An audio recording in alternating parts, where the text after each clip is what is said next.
Tudo certo? Meu Deus, enfim.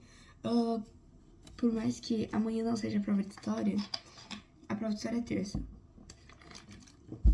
E eu faço 70 mil coisas, então meu tempo pra estudar é agora. Então, Renascimento. Começa na Itália. Meu Deus, meu olho. Começa na Itália. Junto ali com Humanismo, mais ou menos na mesma época. E o que tá rolando? Basicamente, teve lá a tomada da Constantinopla, a queda do Império Bizantino pelos turco-otomanos. E com isso, os que fogem... Enfim, a Itália já é o berço da antiguidade, porque ali, né, Roma e tudo mais. Mas muitos que estavam lá em Constantinopla vêm pra Itália... Ai, eu tô me sentindo muito burra falando isso. Eu acho que tá certo, sabe? Vêm pra Itália com o helenismo, que é essa herança, né, da antiguidade greco-romana, e trazem pra Itália, então, e a partir dali vai se espalhar. Então, basicamente, o Renascimento é trazer a cultura antiga, meio que tentar incorporar na nova e tentar reavaliar algumas coisas e papapá. Basicamente isso. Então, a gente vai ter algumas características do Renascimento ou do Humanismo, enfim. Basicamente, antropocentrismo, hedonismo, naturalismo... Não lembro todos de cabeça, individualismo, enfim. Tem muito essa questão do homem, né, da visualização do homem. Isso é uma coisa que acaba afastando as pessoas da época da Igreja Católica, porque na época era tudo porque Deus quis, não sei o quê. E começa a pensar e não dá só esse valor para Deus, mas também esse valor para os humanos. E acaba que nisso tem um afastamento, mas não era intencional. O movimento não teve como intenção isso, teve como intenção recuperar a antiguidade clássica. Deixa eu pensar o que mais. Tá, basicamente, tinha as universidades, né? Isso aí é mais pro humanismo. Em que nelas tinha o Studia Humanitatis, enfim, que é basicamente um estudo, assim, tinha então história, como é que é o nome daquele negócio? Retórica, enfim, umas coisas assim que eram estudadas, basicamente sempre focando nos seres humanos. E tem as virtudes também do humanismo, então, prudência, eloquência, juízo, honra. Prudência é basicamente pensar antes de agir. Ou isso é eloquência? Não lembro. Honra tem muito da questão dos romanos, porque eles pensavam que, tipo, uma pessoa, depois que morta, ela só ia ser lembrada se ela fosse honrosa. Então, por isso é uma virtude.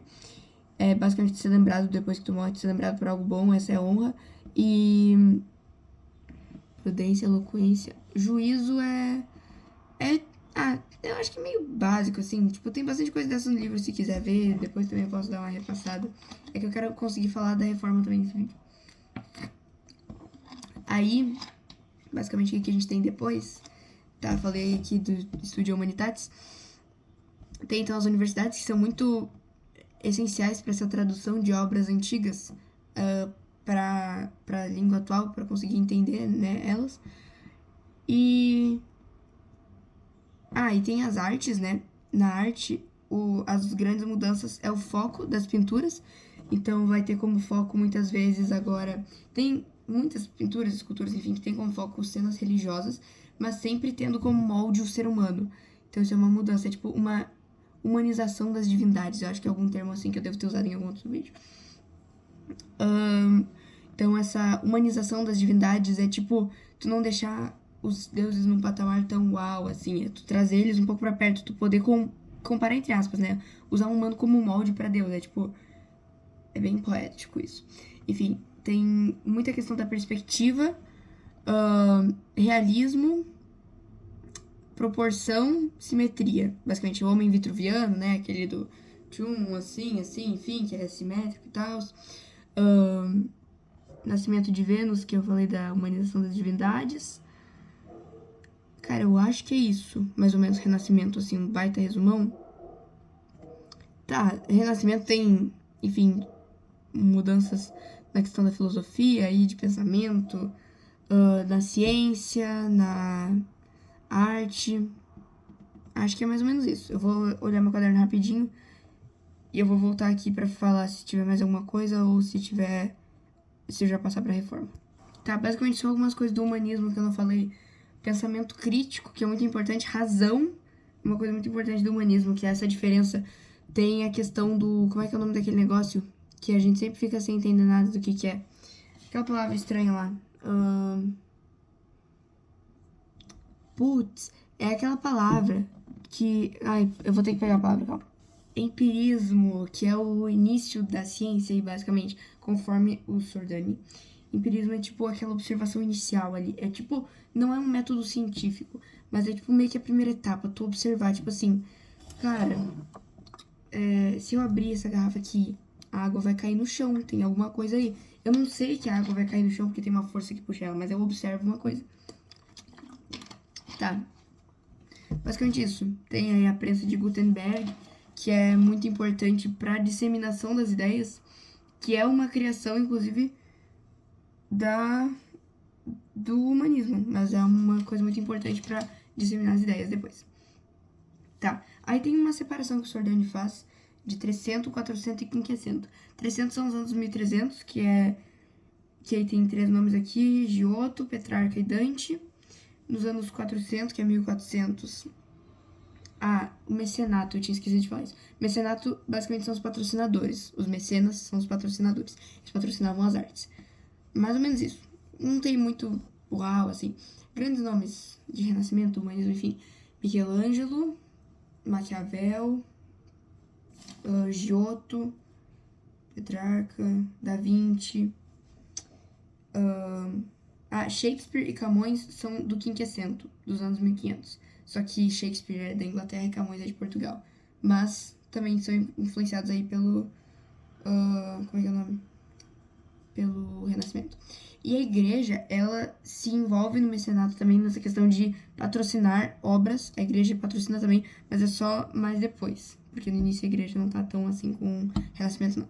Tá, agora Reforma Protestante, bem rapidinho pra esse vídeo não ficar muito longo. Basicamente, a Reforma Protestante acontece mais ou menos no mesmo período que o Renascimento. E eles têm ali, justamente acontece meio que junto, por quê? Porque o Renascimento está trazendo essa nova visão de mundo de será que tudo é porque Deus quis mesmo? E aí algumas pessoas começam a reformar as ideias religiosas. Então aí Lutero, com o luteranismo, vai apoiar a livre interpretação da Bíblia, vai julgar a venda de indulgências, julgar, tô falando, mas acho que dá pra entender. A tradução da Bíblia para a língua alemã, vai publicar as 95 teses. Lutero é excomungado depois, né? Mas basicamente é isso. Ele também revê alguns sacramentos, revê o comportamento do clero. Beleza. Como é que é? Calvino, João Calvino. Ele vai focar na questão da...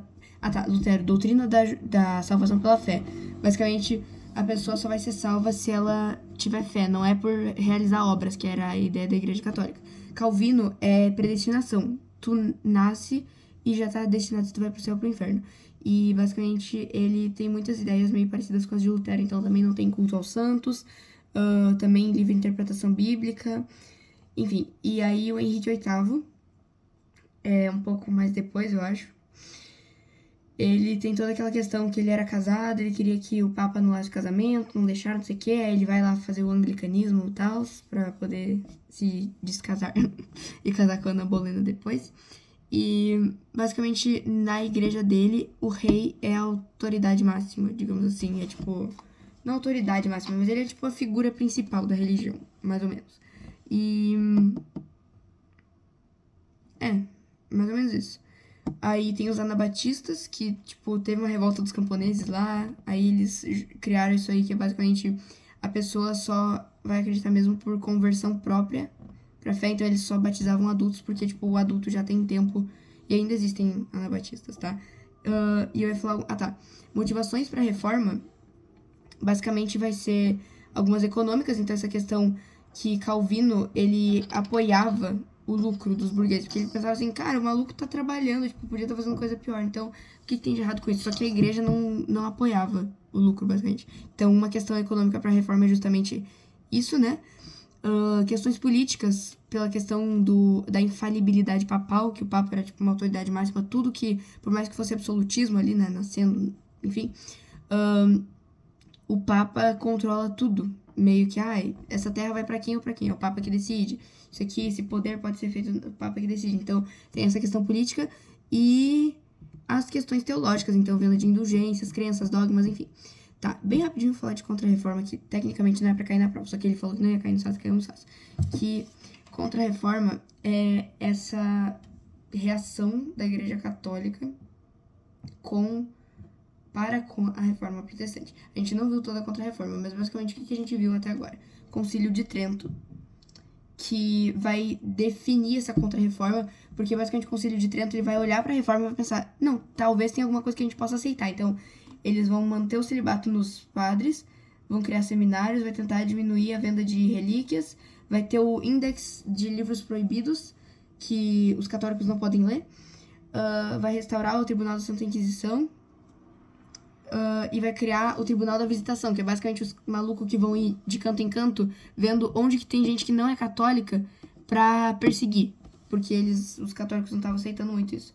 Então, aí tem a Ordem dos Jesuítas, por exemplo, também. E basicamente isso que a gente viu de Contra-Reforma até hoje, sexta-feira, dia 6/9, eu acho. Que hoje é dia 6, não sei. É isso aí, um beijo.